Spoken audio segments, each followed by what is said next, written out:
여러분 안녕하세요. 만점 마무리 봉투형 모의고사 조은하입니다. 우리 만나는 오늘 지금 첫 시간인데요. 여러분 제목에서 확인하시다시피 지금 이 강좌는 모의고사 형태로 되어 있는 총 5회 분량으로 되어 있는 교재를 가지고 수업을 진행하게 됩니다. 그래서 여러분이 실전을 대비하는 본 수능을 대비하는 그런 전략적인 접근 그리고 최종 마무리 이런 것들을 책임져 드릴 그런 계획에 있습니다. 자, 오늘 공부하게 되는 부분은요. 오늘 화법 장문을 중점적으로 보실 거고요. 그리고 마지막에 문법 문제 한 문제 해서 오늘 첫 번째 강의를 구성하려고 합니다. 여러분 아시다시피 지금 수능 앞두고 있기 때문에 수능이라고 하는 게 시간 제한형 문제풀이죠. 그래서 무한정 시간을 주는 게 아니라 제한된 시간 안에 풀어야 한다는 그런 전략을 잊어버리면 안 됩니다. 특히나 지금 마지막 최종 마무리 단계라면 더욱더 그러하겠죠.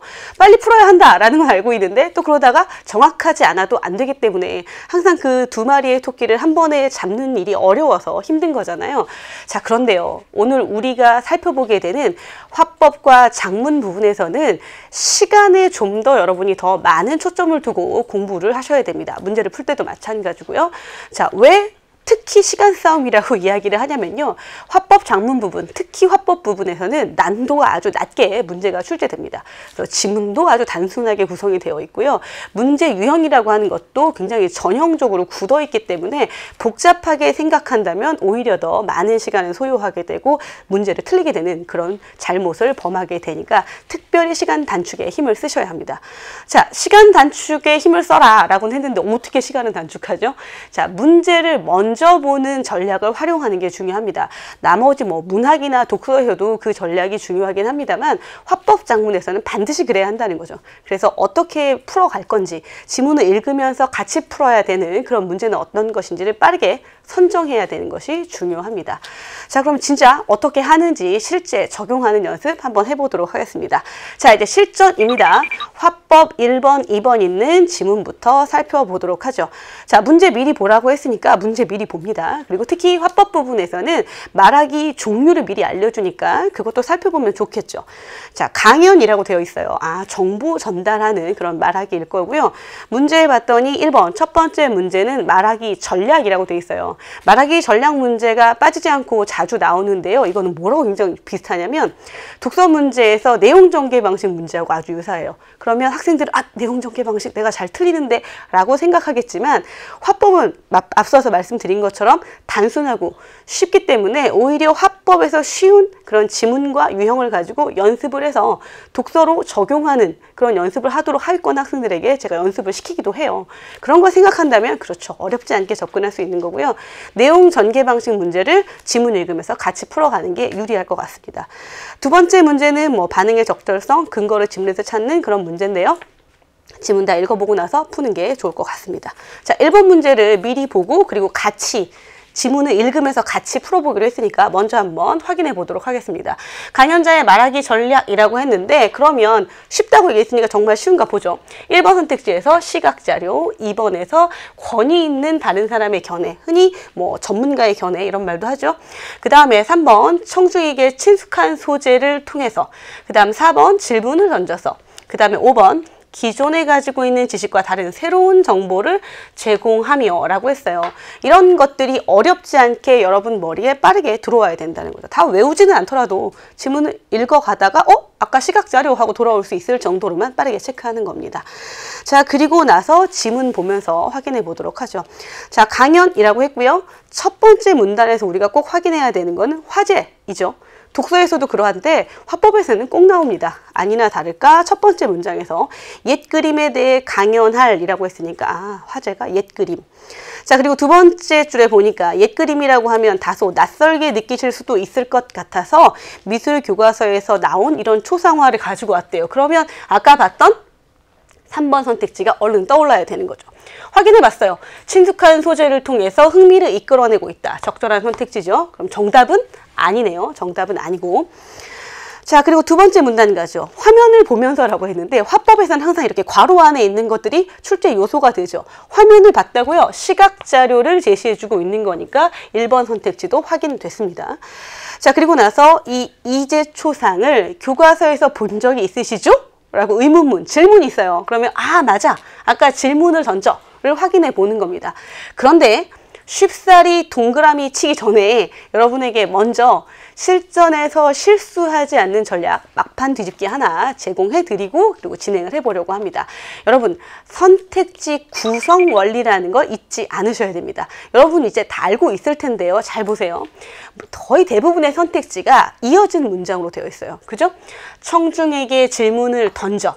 그래서 앞부분에서는 표현 기법을 제시해주고 혹은 지금처럼 내용 전개 방식을 제시해주고 그리고 뒤에서 그것의 효과를 알려주는 경우가 대부분이죠. 그래서 사실은 이런 뭐 표현이든 내용 전개 방식이든 이런 전략이든 이런 것들이 더 표면으로 드러나는 거여서 우리가 확인하기가 더 쉽거든요. 이런 걸로 선택지를 미리 줄여나가는 방법은 좋은 방법인데요. 거기에서 정답을 찾는 건 위험해요. 왜냐하면 선택지를 줄인 이후에 반드시 확인해야 되는 게 뭐냐면 효과까지 적절하게 연결되어 있는가를 봐야 되는 거예요. 왜냐하면 출제자들이 함정을 여기에 파기 때문이죠. 여러분이 이게 이 부분을 더 쉽게 이해한다는 걸 알고 있기 때문에 여기는 다 적절한 거 넣어놓고 여기에 부적절한 내용을 넣는 경우가 대부분이기 때문이에요. 그런 거 아닌가 한번 볼까요? 방금 읽었던 그 질문 본 적이 있으시지요? 라고 했는데 여기서는 이해 여부에 따라서 말하기를 조절했는가? 이 질문 자체가 이해 여부를 물어보는 질문이 아니에요. 본 적 있죠? 과거 경험을 끄집어내게 흥미를 유발하게 만드는 질문일 뿐이고 이 질문에 따라서 뒤에서 말하기에 어떤 난도를 조절하는 것도 없어요. 그럼 혹시 이 질문 말고 다른 질문은 혹시 있지 않나? 그렇죠. 나올 때마다 확인해 봐야겠죠. 이 문단에 더 밑으로 내려가 보면 눈빛이 정말 형용하죠? 이렇게 질문해요. 근데 그냥 사실만 확인했을 뿐이지 이것도 이해 여부라고 보기는 어렵다는 거예요. 그래서 뒤에 나오는 질문을 모두 확인해 봐도 흥미 유발 혹은 사실 확인 외에 다른 이런 내용은 없어요. 그래서 이 부분에서 잘못됐기 때문에 4번 선택지가 정답이 되는 겁니다. 정답을 확인하고 나면 별거 아닌데 실수하지 않도록 항상 선택지 구성 원리를 생각하면서 문제 선택지에 접근하시면 좋겠습니다. 답은 찾았지만 계속 읽어갑니다. 자, 3문단으로 가죠. 그런데 이제 초상이라고 알고 있는 것은 이제가 아니라 그의 손자인 이채랍니다. 내가 알고 있던 것과 달라. 두둥. 자, 이 내용이 여기 3문단에 나와 있네요. 자, 그렇게 같은 동일 인물이라고 주장했더니 사람들이 안 믿어줬대요. 그래서 전문가를 찾아갔다는 얘기가 3문단에 이미 나오고요. 3문단에 보니까 해부학을 공부한 화가에게 물어보니 자, 그 다음 4문단 넷째 줄에 내려갔더니 예술작품에 그려진 얼굴을 연구하는 학자에게 물어보니 라고 했으니 권위 있는 사람들의 견해, 두 사람의 견해를 통해서 자신의 주장이 타당함을 증명하고 있다고 했죠. 자, 그러면 이것도 한번 확인해 볼까요? 타당함이 증명됐다는 건 4문단의 마지막 문장에 있어요. 이채 초상의 주인공이 4문단 밑에서 셋째 줄 이재 초상부터 읽어야겠군요. 이재 초상은 이재가 아니라 이채 초상의 주인공인 이채를 10년 정도 더 늙은 후에 새로 그린 작품이라는 사실이 완전히 밝혀졌다라고 했으니까 타당함 증명된 거 맞는 거죠. 자, 그리고 마지막 5번째 문단 내용에서는 또 질문들 이런 것들이 나오지만 아까 정답 아닌 것까지 다 확인했기 때문에 1번 문제는 마무리 지어진 거고요. 2번 문제에 관련된 것이 지금 5번째 문단에서 기다리고 있습니다. 자, 2번 문제는 어떤 내용으로 되어 있냐면 학습활동지를 주고 라고 했는데 제가 이걸 지금 미리 보여드리는 건 이 가 부분 때문에 그래요. 마지막 문단에서 확인해야 될 건 바로 이 부분이죠. 진선미 가운데 예쁜 모습이 아니라 진실한 모습, 참된 모습을 그리려 했기 때문이다 라고 했는데 지문은 언제나 맥락으로 이해하는 것이기 때문에 가가 있으면 가의 앞뒤 내용을 살펴보는 게 좋아요. 마지막 문장이니까 한 문장 앞에 거 읽어볼까요? 추한 모습을 있는 그대로 남김없이 사실적으로 그 말을 이렇게 다시 한번 이야기했다고 봐도 괜찮겠어요. 그죠? 그래서 예쁜 모습이 아니라 심지어 추한 모습까지도 사실적으로 진실하게 참되게 이게 근거예요. 이걸 가지고 고르라는 겁니다. 지금 여러분이 쉽게 범하는 오류가 2번 문제에 있는 A 최재공 초상, B 이순신 초상 이거 그림 보고 혹시 뭐 분석하실 거예요? 아니요. 국어 영역이기 때문에 여러분에게 미술 감상 능력을 요구하지 않아요. 언어의 논리적, 국어의 논리적인 그런 오류가 있는지 없는지 이런 것들을 확인하는 겁니다. 그래서 제가 일부러 그림은 빼고 제시하고 있어요. 1번 선택지에서 그림 A를 골랐는데 그림 B와 달리 얼굴 세부 요소의 비례가 모두 같기 때문에 그래서 학생들이 어디서 실수를 하냐면 비례가 비례? 그럼 사실적 1번이 정답이 아닐까? 아니에요. 여러분 사실은 이 첫 번째 선택지 같은 경우에는 조금 오류가 있습니다. 무슨 말이냐면 문제 오류라는 게 아니라 이 내용에서 정답이 아니란 얘기예요. 무슨 말이냐면 사문단에 보시면 이거와 비슷한 얘기가 나와요. 그죠? 비례가 모두 같다. 잘 생각하세요. 그림 두 장을 놓고 여기에 있는 얼굴의 비례와 여기에 있는 얼굴의 비례가 같아서 동일 인물이다. 무슨 말인지 알겠죠? 그렇게 돼야 되는 거예요. 도대체 이 비례가 무엇이 같다는 건지, 그 인물 사진이 있어서 그 인물과 그림의 비례가 사실적으로 같다는 건지 이런 말이 있어야 되는데 그런 걸 확인할 수가 없는 거예요. 그러니까 우선 잘못된 겁니다.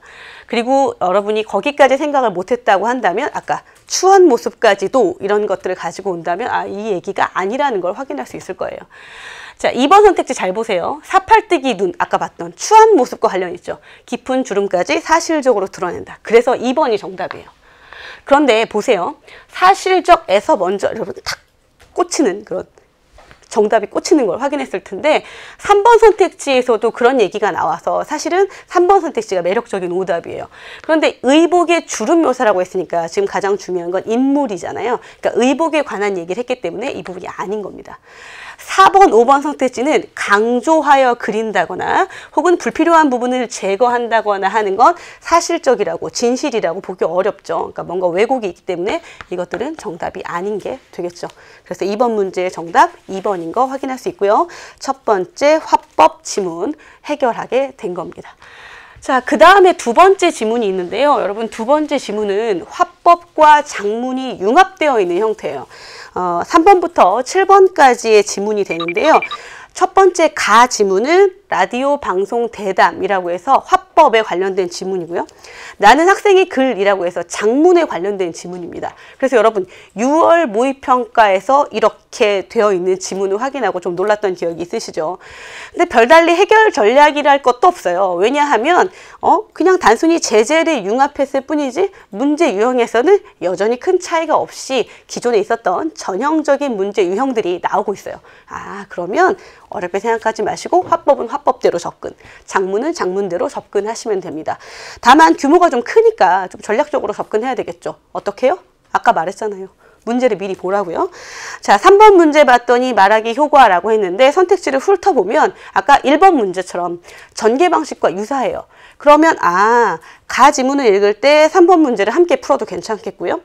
4번 문제를 봤더니 중요 내용 이거 내용일치 문제네요. 그러면 3번 문제, 4번 문제 둘 다 지문 읽으면서 풀어도 괜찮은데 저는 4번 문제를 지문과 함께 풀려고 결정했습니다. 그 다음 5번은 적용 문제인데 사실은 표현하기 문제 형태로 되어 있네요. 6번 문제가 장문 문제에서 여러분에게 큰 도움을 줄 수 있는 문제예요. 계획과 반영에 관한 문제인데 글쓰기 계획이 글에 반영되어 있는가, 이걸 일치하는가를 보는 거거든요. 여러분 어떤 걸 먼저 보는 게 더 유리해요? 짧은 걸 먼저 보는 게 더 유리하죠. 요약적인 걸 보면서 긴 걸로 확인해 보는 게 유리하잖아요. 그래서 계획과 반영이 있을 때는 계획을 먼저 보면서 전체적인 그런 모습을 이렇게 조감도처럼 확인하면서 지문을 읽어가는 게 훨씬 유리할 겁니다. 그리고 7번은 고쳐쓰기 문제. 그러니까 사실은 나 지문을 읽을 때는 6번 문제랑 같이 풀어보는 게 괜찮은데 저는 강의를 하기에 더 편리하게 7번 문제랑 함께 나 지문을 읽을 계획을 가지고 있습니다. 여러분에게 제 계획을 말씀드렸고요. 또 여러분은 여러분들의 계획을 세우고 문제를 풀어갈 수 있겠죠. 자, 그렇다면 제가 말씀드린 것처럼 4번 문제 보면서 지문 읽어가 보도록 하죠. 자, 보세요. 가는 라디오 방송 대담의 일부이고 라고 했어요. 화제를 파악해야 하는데 미리 알려주죠. 머피의 법칙이라는 화제로 과학자가 이러한 주장을 한대요. 머피의 법칙에 나오는 운이 있다 없다. 이건 운의 문제가 아니라 과학적 원리에 의한 현상이다 라고 얘기했어요. 자, 그런 거 아닌가 한번 확인을 해봅시다. 자, 진행자가 제일 먼저 이야기하죠. 어떤 주제로 이야기하실 건가요? 질문하니까 과학자의 첫 번째 발언. 머피의 법칙에 대해서 맞네요. A는 적절한 내용이네요. 자, 그리고 우리는 종종 여기 줄 좀 쳐보세요. 뒤에 나오는 문제하고도 관련이 있어서 그러는데요. 자, 왜 하필 나에게 운 없는 일이 벌어지는 것일까? 그 다음 또 밑줄 치세요. 운 없는 일은 왜 몰려서 오는 것일까? 왜 하필 나에게? 왜 몰려서? 두 가지 이야기를 분명히 했습니다. 밑줄 잘 쳐놓으시고요. 자, 그런데 이건 운의 문제가 아니라 원리가 작용하고 있습니다 라고 했으니까 이것도 확인한 겁니다. 문제 먼저 보고 지문 읽으면서 확인하는 거예요. 그래서 여기까지가 첫 번째 부분이라고 이렇게 나누어져 있기 때문에 이 전체 글의 구조도 사실은 확인할 수 있게 되어 있어요. 그래서 진행자가 다시 한번 정리하는 기억 내용 뒤에 과학 원리에 의해 생기는 것이란 말씀이신가요? 까지 끊어서 첫 번째 부분이 되는 겁니다. A, B 확인했고 첫 번째 부분을 끊어줬어요. 두 번째 부분부터 근거가 나타나기 시작하는데 사례 1, 사례 2 이렇게 되어 있죠. 그럼 나머지 부분도 두 부분으로 나뉠 거예요. 그래서 첫 번째 부분이 잼 바른 토스트 부분이 되는 거죠. 자, 그래서 토스트 얘기가 나와요. 자, 두 번째 부분에 첫 번째 과학자가 왜 하필 꼭 잼 바른 그 토스트를 떨어뜨리면 잼을 바른 쪽이 바닥에 떨어지는가에 대한 이야기를 하죠. 그랬더니 진행자가 네, 맞아요. 그러면서 막 굉장히 공감하고 한숨 쉬면서 비언어적 표현하는 부분 확인할 수 있죠. 자, 대부분의 사람이라면 이런 경험을 한다라고 설명을 합니다. 자, 그 다음에 디귿 보세요. 왜 반바퀴 정도만 돌고 떨어지는가 라고 진행자가 다시 한번 추가 정보를 요구했더니 자세한 설명이 뒤에 나오죠. 자, 보통 잼을 바를 때 수평으로 이렇게 떨어뜨리는 경우는 드물고 이렇게 하니까 그쵸, 토스트가 떨어지는 거란 말이에요. 그러면 결국 떨어질 때 회전할 수밖에 없는데 회전에는 두 가지, 높이와 중력의 크기가 그 회전 몇 바퀴 회전하느냐를 결정한대요. 근데 인간의 키를 생각하고 중력의 크기를 생각한다면 거의 대부분 반바퀴 회전한다는 거예요. 그 얘기가 여기 있네요. 반바퀴 회전할 확률, 한 바퀴 회전할 확률 둘 중에서 반바퀴 회전할 확률이 높기 때문에 우리에게 운이 없는 것처럼 보인다라는 내용이죠. 3번 선택지 적절한 건데요. 자, 그 다음에 이 부분에서 여러분들이 착각하는 게 어떤 내용 때문에 그러하냐면 지금 과학자가 한 말 중에 2m 안팎인 인간의 키가 지금보다 훨씬 커지거나 중력이 더 커지지 않는 한 머피의 법칙을 만날 수밖에 없다라고 했는데 잘 보세요. 다르고 어다른 거예요. 2m 이상에서 떨어뜨리기만 하면 2m 이상이면 어느 높이에 가든지 언제든지 한 바퀴를 돌아서 무사할까요? 아니죠. 한 바퀴를 회전하는 높이가 있겠죠. 그런데 점점점 더 높아지면 한 바퀴 반을 회전할 수도 있는 거 아니에요. 언제나 그렇다, 그러기만 하면 무사하다라는 말은 이미 잘못된 거예요. 그래서 4번, D가 잘못된 선택지여서 4번을 정답으로 골라주시면 되는 겁니다. 자, 그리고 나서 그렇군요. 그럼 유사한 사례가 또 있을까요? 부터 세 번째 부분이 되겠죠. 그래서 이 글을 세 부분으로 나눈 겁니다. 이 화법 지문을. 자, 그리고 나서 마트에 계산대에서 줄 서는 이야기를 하죠. 왜 내가 서지 않은 다른 쪽이 항상 줄이 빨리 줄어드는 것처럼 느껴지는가? 이거 읽어보고 나서 저도 좀 뜨끔했는데, 자, 10개의 계산대가 있다고 한다면 내가 줄 선 계산대의 줄이 먼저 줄어들 확률은 10분의 1밖에 되지 않는다. 맞네요. 그래서 내가 선 줄수보다 서지 않은 줄수가 더 많으니까 당연히 내가 선 그런 줄이 줄어들 확률이 더 적은 거죠. 그래서 적절한 선택지 2에 관련된 5번 선택지입니다. 자, 그래서 거기에 관해서 이제 뭔가 진행자가 동조를 하고 그렇군요 뭐 이렇게 동조하고 그런 이야기들을 정리하는 것으로 지금 가 지문이 마무리가 되는 겁니다. 자, 4번 문제를 지문을 읽어가면서 같이 풀었고요. 4번 문제를 같이 푼 이유는 그렇죠. 글 전체의 구조를 확인하기에 유리하기 때문에 같이 봤던 거예요. 자, 그럼 이제 가 지문을 정리하는 차원에서 3번 문제로 한번 정리를 해보려고 합니다. 자, 각 부분에 관한 말하기 효과인데요. 자, 기억 부분. 우리가 흔히 머피의 법칙이라고 여기는 일들이 운 때문이 아니라 과학 원리에 의해 생기는 것이란 말씀이신가요? 라고 하는 진행자의 말인데 질문 맞죠? 대담의 화제를 보다 구체화하고 있다라고 했는데 바로 앞에 과학자의 말을 보면 그냥 원리라고만 이야기를 해요. 근데 진행자가 과학 원리에 의해서라고 좀 더 자세히 구체화하는 거 적절한 선택지가 되겠죠. 여기 아까 봤던 부분이에요. 네, 맞아요. 동조하고 있죠. 한숨도 쉬고 있죠. 그래서 언어적 표현 그리고 비언어적 표현의 효과적 사용을 통해서 상대방에 대한 공감을 드러내고 있다. 적절하겠죠?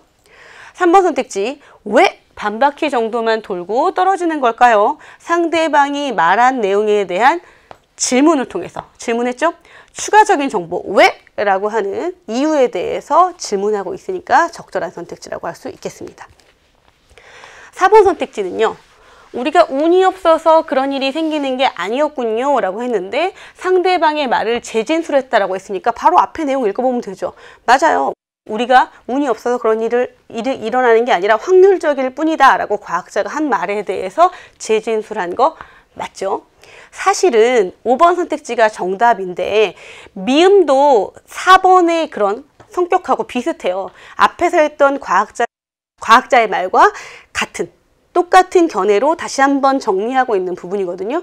그런데 여기에 대해서 뭐라고 지금 설명을 하고 있냐면 상대방 의견을 발전적으로 수용하여 새로운 견해를 제시했다라고 했는데 새로운 견해가 아니라 상대방의 견해와 결국 같은 내용으로 다시 한번 말하고 정리하고 있기 때문에 부적절한 거 찾으라고 하는 거 3번 문제 정답 5번으로 고르면 됩니다.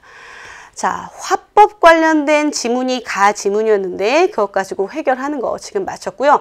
두 번째 나 지문이 있는데요. 나 지문은 지문을 먼저 제시해 드리려고 합니다.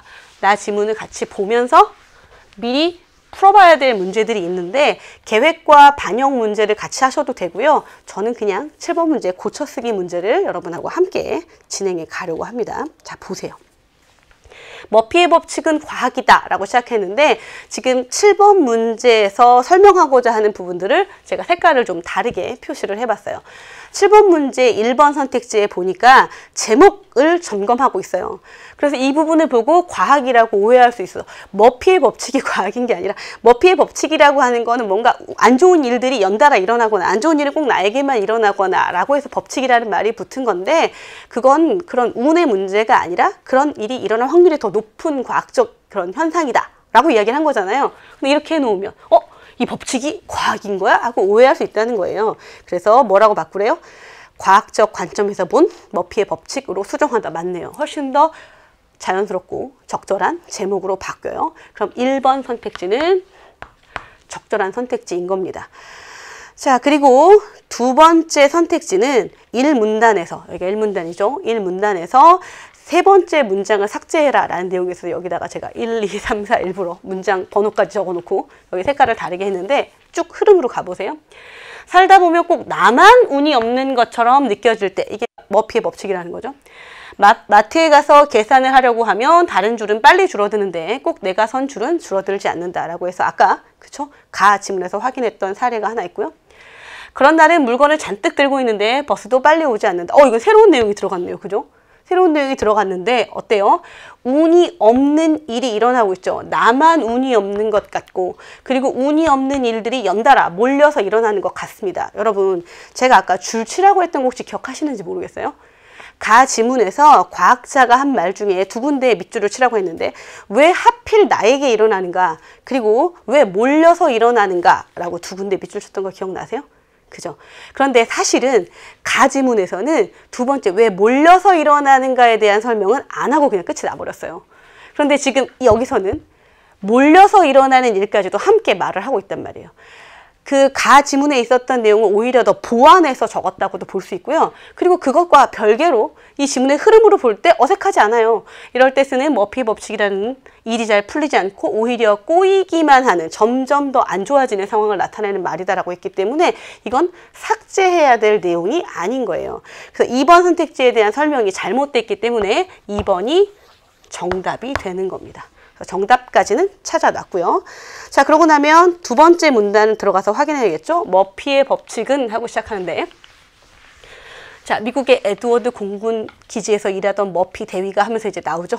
어떻게 해서 그런 이런 이름이 나타나게 됐는지 유래에 대한 설명을 하고 있고요. 자, 그리고 제가 색깔 다르게 한 부분만 좀 봅시다. 문제가 일어날 수 있는 방법을 하필 다른 사람이 사용했을까? 가만히 있어봐요. 아까부터 계속 반복적으로 이야기했던 것, 머피의 법칙이란 왜 하필 나에게, 왜 몰려서 일어나는 것, 이런 거였잖아요. 그럼 나에게라고 해야지 다른 사람 아니죠. 잘못된 머피의 법칙을 잘못 이해한 부분이라고 했으니까 몇 번 선택지죠? 3번 선택지, 다른 사람이를 자신이로 수정하는 게 맞겠다. 그럼 3번 선택지는 적절한 선택지, 정답은 아니고요. 자, 어렵지 않게 진행해 갑니다. 세 번째 문단에서는요. 그러나 사람들이 운이 없다고 생각하는 일들의 상당수는 확률적으로 일어날 가능성이 높은 일들이다 하고 예가 나와요. 예를 들어 4개의 계산대가 있다고 할 때 자신이 선 줄이 가장 먼저 줄어들 확률은 4개인데 왜 2분의 1이에요. 저 산수 잘 못하지만 이건 알겠어요. 그죠? 4분의 1로 바꿔야겠네요. 그래서 바꾸라는 내용이 몇 번 선택지에 있죠? 4번 선택지에 4분의 1로 바꾸라고 했으니까 적절한 내용이 되고요. 앞서서 가에는 없었던 내용이 나타나는 부분이 네 번째 문단입니다. 그러니까 네 번째 문단을 좀 자세히 봐야겠네요. 안 좋은 일은 몰려서 온다. 그렇죠. 아까도 제가 얘기했지만 가 지문에서 다루지 않고 이야기가 끝났던 몰려서 일어나는 것을 시각자료와 함께 제시하고 있어요. 그림말 딱 봐도 그렇죠. 직관적으로 알겠죠. 뭔가 이렇게 몰려서 고르게 있고 그렇지 않은 것. 군집현상이라고 한다는 설명이 나오죠. 자, 그림 1이 아니라 그림 2 부분이 통계학자들이 이걸 군집현상이라고 부르는데 일어날 확률이 더 높고 이것이 자연스럽다고 본다는 거예요. 어떤 일들은 몰려서 일어나는 게 자연스럽다. 사실은 운이 없는 일도 몰려서 일어날 가능성이 높고 운이 좋은 일도 행운도 몰려서 일어날 가능성이 높다는 뜻으로 이해해도 괜찮을 것 같습니다. 방송 대담에서는 없었던 내용까지 지금 확인했고요. 자, 이제 마지막 문단으로 가죠. 세상에서 불운을 경험하는 것은 자기 혼자만의 일이 아니고 그 불운이 몰려오는 것도 아주 특이한 일이 아니다. 왜 나한테만 왜 몰려서 오는 거야? 이거 특이하지 않답니다. 평범하답니다. 사람들은 좋은 상황만 바라보고 있기 때문에 불운을 겪으면 자신에게만 불운이 몰려서 온다고 생각하는 것이다. 그런데 보세요. 여기 그리고라는 말은 뭔가를 앞뒤 내용을 병렬적으로 이어줄 때 쓰는 표현인데 앞뒤의 내용이 병렬적인가요? 특별한 일이 아닌데 자신은 좋은 것만 생각하고 있기 때문에 그게 나빠라고 생각을 한대요. 그러면 그리고는 부적절한 거예요. 여기에 대한 설명이 5번 선택지죠. 뭐라고 나와 있어요? 그렇지만이라고 바꾸는 것이 적절하겠다. 그렇지만이라고 하는 건 그렇지만 앞과 뒤의 내용을 역접으로 연결해 주니까 앞에 있는 내용을 인정하면서도 또 앞과 뒤의 내용이 서로 대조될 때, 대립될 때 쓰는 그런 접속 부사를 사용해 주는 겁니다. 그렇지만으로 바꾸는 것이 적절하겠다. 그래서 지금 지문 같이 읽어보면서 고쳐쓰기 문제까지 확인, 해결했습니다. 자, 7번 문제도 마쳤고 지금 지문도 다 읽어봤는데요. 자, 사실은 여러분은 이 문제를 풀 때 그렇죠. 6번 문제 보면서 정리했으면 더 좋겠다라는 생각을 했었어요. 그러면 저랑 같이 지금 6번 문제 보면서 전체 지문 정리하면 좋겠어요. 학생이 글을 쓰기 위해 계획한 내용 중 나에 반영되지 않은 것은 그래서 지금 이 선택지의 내용은 글쓰기 계획이고 실제 우리가 봤던 나 지문이 반영된 글이라는 거예요. 그래서 이 부분을 먼저 보고 그리고 나서 나를 봤어도 사실은 괜찮은 겁니다. 저는 7번 문제를 같이 풀었지만 근데 사실 이 문제는 그렇게 어려운 문제는 아닌데 여러분 중에 틀린 사람 많았을 거라고 생각돼요. 왜냐하면 선택지 내용을 조금 이해하기 모호하게 되어 있는 부분이 있고 여러분이 거기에 걸려들었지 않았나 하는 걱정을 좀 많이 했습니다. 1번 선택지 보세요. 방송에서 제시하지 않은 사례들을 선정하여 내용을 구성해야겠어 라고 했는데 이게 정답이에요. 아마 여러분 이게 왜 이러지? 라고 생각을 할 텐데 잘 보세요. 이 말을 잘 이해해야 될 것 같아요. 선정이라는 말을 사전을 찾아보면 뽑아 정하다 라는 뜻을 가지고 있어요.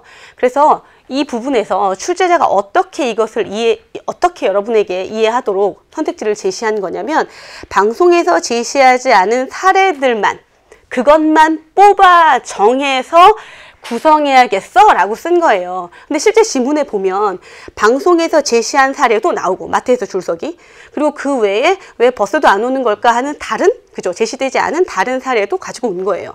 그래서 여기 그것들만 선정한다는 그런 의미의 선택지는 잘못된 겁니다. 그 실제 방송에서 제시한 사례도 있었기 때문에 그래서 1번 선택지가 정답이 되는 거예요.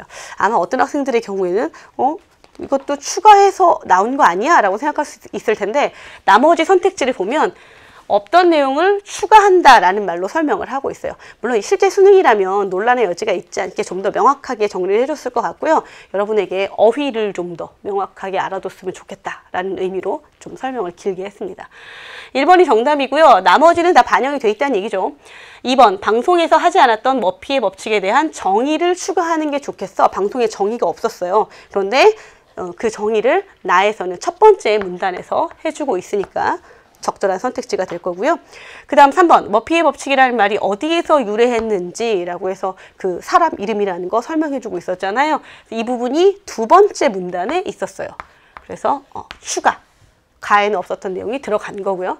4번 선택지, 방송에 없었던 운 없는 일은 왜 몰려서 그죠? 여러 번 얘기했어요. 그 내용이 추가, 새로 들어갔고요. 5번 선택지, 시각자료 활용한 부분이 있었죠. 그죠? 새로운 내용 들어갔던 거. 네 번째 문단이었어요. 불운이 몰리는 것처럼 보이는 원리를 보여주는 것이 좋겠다. 그래서 나머지 선택지 모두 적절하고 1번만 부적절 정답으로 골라주시면 됩니다.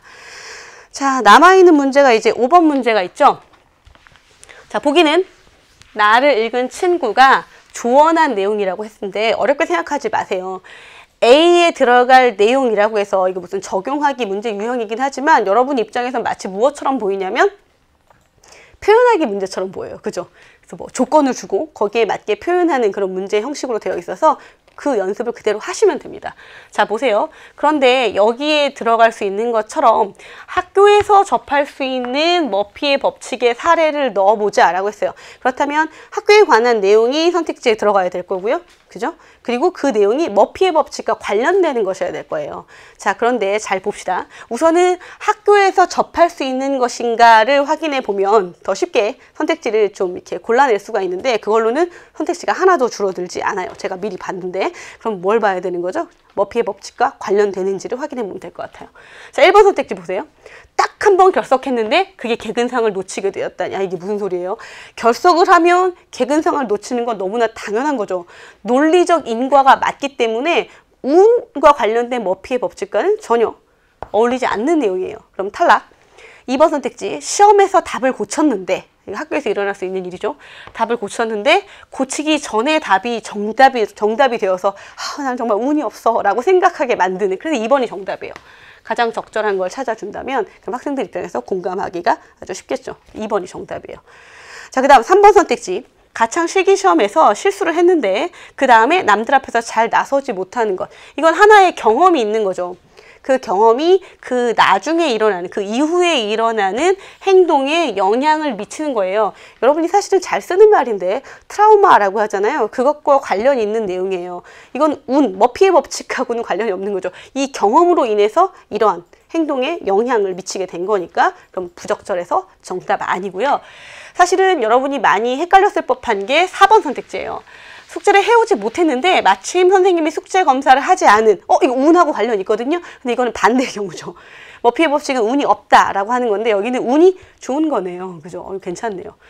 오히려 머피의 법칙이라면 맨날 숙제를 하다가 딱 안 해갔는데 하필이면 그날 검사를 했다. 뭐 이러면 모르가 안 되는 거예요. 그래서 착각하기 좋지만 좀 주의 깊게 봐주셔야 됩니다. 5번 선택지. 시험 기간에 깨끗이 씻으면 시험을 망친다고 생각해서 씻지 않는, 요즘도 이런 학생들이 있을까요? 어떤 왜곡된 믿음이 행동에 영향을 미치는 것이지 이게 여기 끝까지 읽었을 때 이것이 머피의 법칙과는 관련이 없어서 아까 봤던 2번만 정답인 것으로 확인해 주시면 되겠습니다. 재미있는 문제였던 것 같아요. 자, 화법하고 작문이 융합되어 있는 그런 지문을 보고 문제를 풀어보는 그런 연습을 해보신 겁니다. 그래서 앞으로 여러분이 실전에서 이런 지문을 대했을 때에도 당황하지 마시고 화법, 여긴 작문, 그런 관련된 읽어가는 방식, 문제 유형을 풀어가는 전략, 이런 것들을 그대로 개별적으로 적용하면 된다라는 그런 체험을 하신 거예요. 자, 작문 지문 하나 더 남아 있습니다. 작문 단독이네요. 8번부터 10번까지의 지문을 보도록 하죠. 자, 앞서서도 이미 화법, 작문, 융합 지문을 봤기 때문에 제가 작문 들어가는 전략을 간단하게 말은 했어요. 계획이 있고 반영이 있으면 계획을 먼저 보는 게 전체 글을 보는데 도움이 된다. 왜냐하면 미리 요약된 걸 보는 셈이니까요. 화법도 역시 계획과 반영이 있을 수 있고요. 작문에도 계획과 반영이 있을 수 있어요. 그런 문제 유형 이미 봤고요. 작문만 봤을 때 작문에서 우리가 항상 주의 깊게 봐야 되는 어떤 전략이 있다면 그것은 대부분 작문 계획에서 주제나 제목이나 글쓰기 목적을 드러내는 경우가 아주 많아요. 빈도수가 높아요. 그렇게 출제되는 경우가 많아서 그걸 놓치지 않고 정보를 확인해 주셔야 됩니다. 보통 학생들이 발문을 잘 읽지 않고 그냥 곧장 그냥 문제, 지문, 보기 뭐 이렇게 들어가는 경우가 많이 있는데 특히 작문에서는 발문에 나오는 어떤 작문 목적 혹은 예상 독자 이런 것들 꼭 확인해 주셔야 됩니다. 그래서 주제, 목적, 독자 분석하는 거 잊지 마시고 작문을 어렵게 만드는 요소는 자료의 해석 때문에 여러분에게 많은 시간을 요하고 난도를 높이는 그런 이유가 어려운 자료 때문인데요. 오늘 보는 문제에서는 그런 건 없어서 또 차후에 나오면 다시 설명을 해드리도록 하겠습니다. 문제 미리 보자고 했죠. 8번 문제가 바로 계획과 반영이에요. 그래요. 그러면 8번 문제를 보면서 지문을 읽어가면서 8번 문제를 풀어보도록 하고요. 9번 문제가 고쳐쓰기 문제, 그 다음에 10번 문제가 표현의 적절성 이런 문제네요. 자, 그러면 그렇죠. 지문 보면서 8번 문제랑 함께 읽고 해결해 가려고 합니다. 보세요. 이거 놓치지 말라고 얘기한 거예요. 작문 목적 있죠. 그리고 예상 독자 있죠? 놓치지 말고 봐야 되는 게 이 두 가지인 거예요. 자, 장문의 목적은 학급 단체 야영에 대해 부정적인 학부모를 설득하는 겁니다. 학부모를 설득해요. 우리는 학급 단체 야영을 계획하고 있는데 그것을 반대하는 학부모가 있다면 찬성하도록 설득하는 그런 글이에요. 예상 독자는 학부모인데 학부모 성향, 예상 독자에 대한 성향이 파악되어야 예상 독자를 설득할 수가 있겠죠. 자, 이거 보고 좀 어떻게 보면 좀 슬프기도 하고 재밌기도 했는데, 자, 예상 독자 학부모의 성향은 학업과 안전을 중시합니다. 대부분의 부모님이 그러신 것 같아요. 맞아요. 그래서 여기에 맞춰서 전략적으로 글을 쓰겠다고 했어요. 그 다음이 이렇게 제시가 되어 있어요. 글을 쓰기 전에 떠올린 생각이라고 했는데, 여러분, 글을 쓰기 전에 떠올리는 생각을 두 글자로 바꾸면 계획이죠. 글쓰기 계획 문제인 거예요. 그러면 이게 반영된 게 어디예요? 그 밑에 나온 초고 부분이 되는 거죠. 그래서 계획이 초고에 반영됐느냐 그렇지 않느냐라는 문제가 8번 문제여서 이 부분 보면서 8번 문제 풀어가면서 그러면서 초고를 보겠다. 이렇게 계획을 세운 거예요. 시간 단축을 위한 전략을 어떻게 세웠는지 확인한 겁니다. 자, 그러면 8번 문제에 관련해서 보면 여러분 잘 보세요. 아까 봤던 것처럼 전체적인 내용을 머리에 집어넣고 지문을 읽어가야 되는데 특히 놓치지 말아야 할 건 이런 거예요. 글을 시작해야겠어. 그럼 이거 맨 처음에 나오겠죠. 보통 화법과 작문 문제는 지문 순서에 맞추어서 선택지를 구성하는 경우가 많긴 한데 늘 그런 건 아니에요. 아닐 수도 있어요. 예외가 있기 때문에 조심하셔야 되는데 시작해야겠어 혹은 마무리해야겠어 이런 말이 나온다면 당연히 시작은 맨 처음이고 마무리는 맨 뒤에 있을 거니까 더 빠르고 정확하게 확인할 수 있겠죠. 기억이 초고의 맨 처음에 있는지부터 확인을 해보는 겁니다. 자, 초고의 1문단. 중간고사가 끝난 지 얼마 안 된 우리 반 분위기는 화창한 봄과는 어울리지 않는 분위기입니다. 그리고 화창한 것과 어울리지 않으니까 좋지 않은 분위기인 거죠. 왜냐하면 수업 내용이 힘들었고 시험 때문에 긴장해서 친해질 마음의 여유가 없었대요. 아, 문제가 있어요. 이걸 해결하기 위해서 적혀 있지 않아요? 초고의 넷째 줄 끝에 보세요. 이러한 문제를 해결하기 위해서. 자, 그러면 야영의 필요성. 우리 반에 문제가 있어요. 그걸 해결하기 위해서 적절하네요. 1번 선택지 이 계획이 초고에 반영되어 있습니다. 방금 읽은 문장 바로 그 문장이네요. 계속 이어지는 바로 뒷부분이 학급 회의를 거쳐 담임 선생님, 학급 친구들은 학급 단체 야영을 떠나기로 의견을 모았습니다. 이 비슷한 내용이 여기 있었던 것 같은데 이런 말 나오죠. 담임 선생님과 친구들은 찬성하고 있다는 것을 밝히고 동의를 구한다라고 했으니 리을도 반영되어 있어요. 결국은 내용 일치 문제인 거예요. 그러니까 뭐 계획 반영으로 이거 되게 어렵게 생각되는데 그러지 마시고 이것이 반영되었는가 다시 말하면 내용이 일치하는가를 확인해 주면 되는 겁니다. 자, 그리고 나서 B네요. A, B 할 때 B. 저는 학부모님께서 우리 반 친구들과 함께 떠나는 학급 단체 야영을 허락해 주시기를 부탁드립니다. 여기 약간 문제가 있어서 나중에 고쳐야 되긴 하는데 어쨌든 허락해 주기를 부탁드린다라고 했으니까 글쓰기 목적이 사실은 여기 제시가 되어 있습니다. 자, 그리고 뭐 스트레스도 풀고 즐겁게 할 수 있게 될 거다라고 좋은 점을 말하고 있긴 한데요. 핵심적인 건 사실은 그 다음에 있어요. 두 번째 문단. 그 다음 페이지죠. 학급 단체 야영이 재미있게 즐기는 시간일 뿐만 아니라 유익한 시간이 될 수 있도록 저희가 계획한 프로그램은 다음과 같습니다. 프로그램에 대한 이야기가 여기 있긴 있어요. 여기 잘 보세요. 일정에 대한 이야기가 이제 나올 것 같은데 첫 번째는 교실 밖 생물 수업입니다. 야영 가서도 공부해요. 자, 그럼 학업에 도움이 될 수 있는 방안을 생각해서 학부모님들이 좋아하시겠죠? 자, 이 계획이 반영되어 있습니다. 내용 일치 확인했고요. 그리고 두 번째 찾으러 가셔야 됩니다. C 뒤에 보면 두 번째는 별빛 독서의 밤입니다. 독서하겠대요. 어떻게 보면 학업과 관련이 분명히 있죠. 그래서 학부모 예상 독자의 성향을 분석해서 거기에 맞게 전략적으로 대응하고 있네요. 자, 그 다음에 어떤 내용이 있나요? 자, 독서 얘기를 하더니 D로 가죠.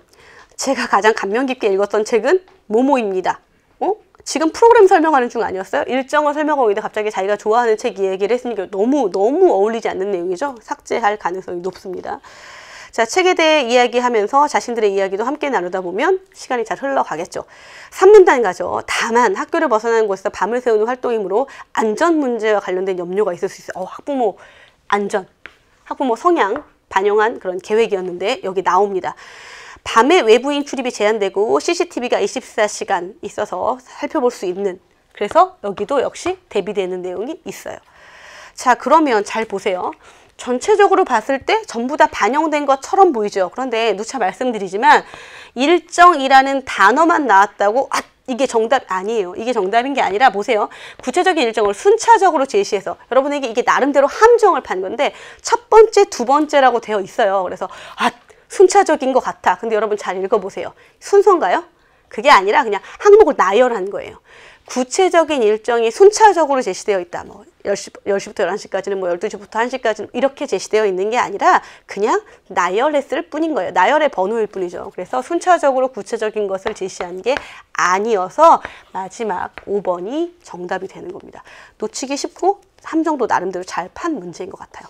8번의 정답은 5번이에요. 자, 그렇게 해서 지금 3문단 읽어가는 중에 여러분에게 이 설명까지 드렸고요. 3문단 맨 뒤에 보니까 A로 구멍이 뻥 뚫려 있죠. 맞아요. 그래서 10번 문제가 등장하게 됩니다. 자, 전체 글을 마무리하는 문단. 그래서 맨 끝에 나오는 거죠. 쓰고자 할 때 조건에 맞춰서 표현하는 문제예요.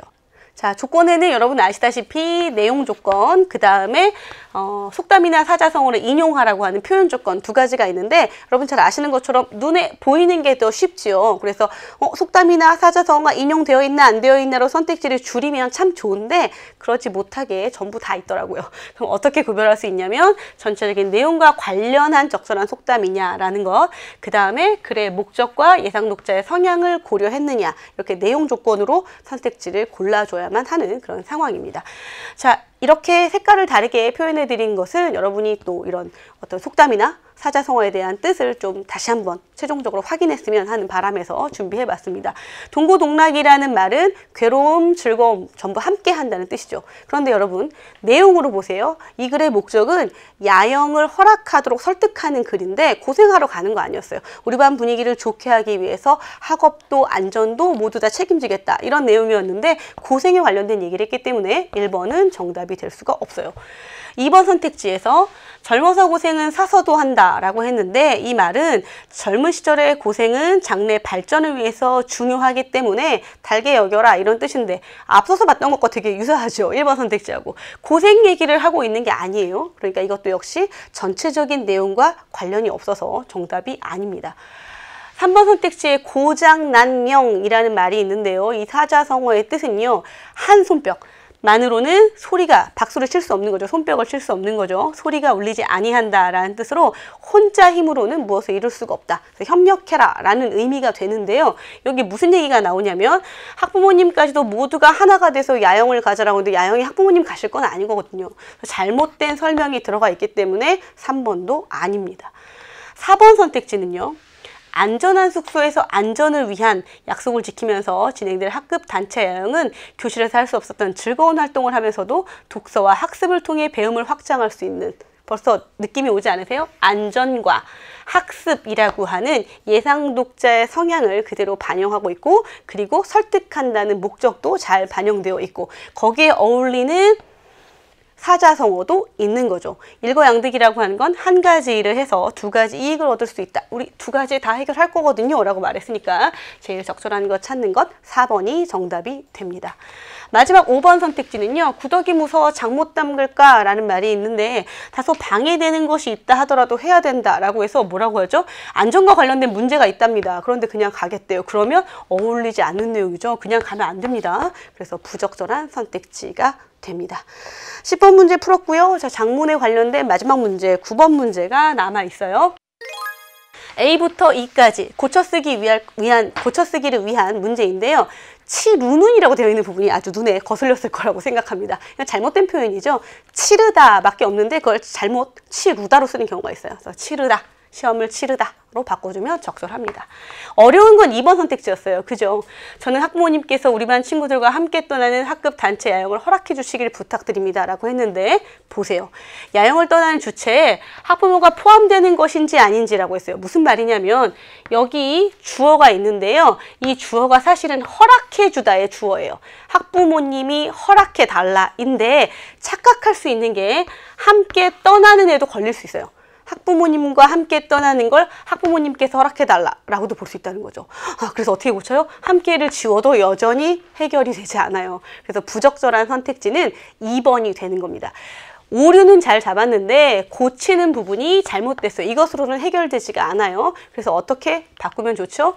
저는 우리 반 친구들이 학급 단체 야영을 떠나는 것을 허락해 주시기를 부탁드립니다. 정도로 바꾸면 적절한 문장이 되겠습니다. 3번 선택지는요. 흥미로운 시간이 될 것이다 라고 했는데 주어를 찾아보면 우리가 주어예요. 우리. 근데 우리가 시간이 될 수는 없는 거죠. 그래서 흥미로운 시간을 보낼 것이라고 바꿨습니다. 4번 선택지는 우리 이미 본 거예요. 쓸데없는 내용이 들어가 있기 때문에 삭제해야 하고요. 5번 선택지에서는 밖으로 외출한다는 말이 중복되어 있기 때문에 바꿨죠. 숙소 바깥으로 나가지 않고로 고쳐주면 적절하게 됩니다. 자, 화법과 작문에 관한 문제 모두 마쳤고요. 자, 이제는 문법 문제를 좀 살펴보려고 합니다. 마지막 문제죠. 오늘 11번 문제 하나 보려고 하는데요. 이어진 문장에 관련된 문제입니다. 각 지문에 관한 설명을 볼 건데요. 여러분, 이 문제는 답만 해결하는 데 집중하지 마시고요. 그렇죠. 대등하게 이어진 문장과 종속적으로 이어진 문장의 특성을 공부하는 그런 문제라는 거 잊지 않고 접근하면 좋겠습니다. 자, 이렇게 이어져 있죠. 이것은 안개꽃, 저것은 장미꽃 연결되어 있어요. 선행절과 후행절의 자리를 바꾸어서 한번 읽어보세요. 의미에 큰 차이가 없네요. 그것은 대등하게 이어진 문장의 특징이에요. 1번이 적절한 선택지다로 끝나는 게 아니라 대등하게 이어진 문장의 특징을 공부하라는 뜻이에요. 니은으로 가죠. 봄이 오면 그녀를 만나기로 했다라고 했어요. 선택지에 뭐라고 했냐면 봄이 오면이 선행절이 후행절 속으로 자연스럽게 이동해서 그녀를 봄이 오면 만나기로 했다라고도 할 수 있대요. 이게 종속적으로 이어진 문장의 특징이라는 겁니다. 특징으로 기억을 해주세요. 그래서 오늘 여러분에게 우리 연계교재에서 링크하는 부분 하나 제시해 드리려고 합니다.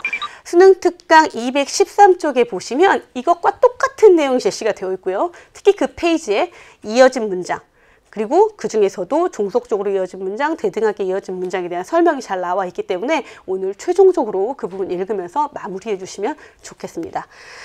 자, 링크 해드렸고요. 3번 선택지에서는 비문이네요. 왜 비문인 거죠? 잘 보세요. 독립적인 의미 관계를 지니고 있는 이어진 문장이라는 거예요. 이거 잘 이해하셔야 돼요. 결국 이 문장은 했고 대등하게 이어진 문장인데 대등하게 이어진 문장에서는 후행절의 요소를 선행절에서 재규칙 대명사로 사용할 수 없다예요. 이걸 기억하시는 겁니다.